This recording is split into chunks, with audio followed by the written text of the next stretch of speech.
Hey everyone, this is Jimmy Mitchell with my second installment in the C.A.R.S Content Area Reading Strategies videos. The second content area reading strategy that I used and am presenting a video on is anticipation. The closest thing I could get to the author of anticipation, this was included in the Teacher's Toolkit website. It was explained in another video by a lady by the name of Adrienne Kaiser, and she is a middle school science teacher who uses this regularly in her lessons. Now, I like anticipation a lot because it allows the student to jot down an idea that they have about a big concept, and then once they have a little bit of knowledge about it, they can go back and see this concept through the eyes of someone who's knowledgeable about it. So in order to do this, in order to incorporate this into your lessons successfully, you would have to write a 4 to 6 short, declarative, thought-provoking statements about a new concept onto your paper. And you would include 2 columns where the student would either agree with the statement that you wrote down, or they would disagree with the statement that you wrote down.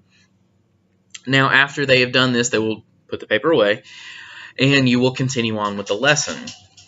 And once you have finished teaching the lesson in the last few minutes of the assignment or of the lesson, the students would come back to that piece of paper, they would pull it back out, and they would revisit these ideas that you wrote down.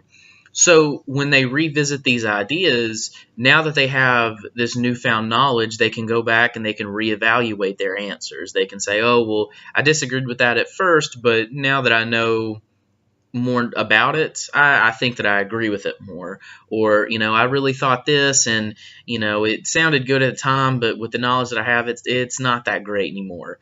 So, again, I really enjoy this, especially towards the end of it, because if you have enough time, you can have students stand up or raise their hands or whatever and have them talk about why they changed their mind. What knowledge did they get from the lesson that made them think, well, maybe that's not as reliable as I thought, And you get to actually see the thought processes, you get to see the thought processes that these kids are going through and how they evaluate the knowledge and how they incorporate it into what they believe in their belief systems now.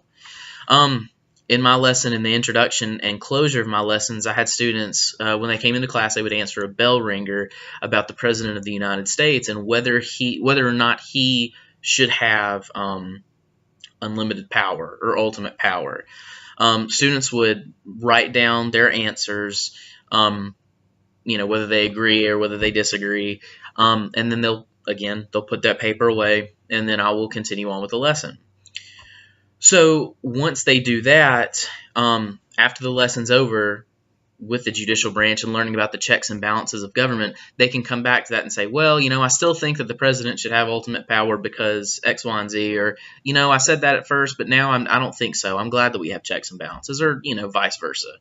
And again, what I love doing is I love asking them, why did you change your mind? Why, what knowledge did you absorb that made you think otherwise? And I just feel like it's a cool thing to see kids think, and it's a cool thing to see how kids process information. And this is the second installment of my C.A.R.S. Content Area Reading Strategies videos. I'm Jimmy Mitchell. Thank you.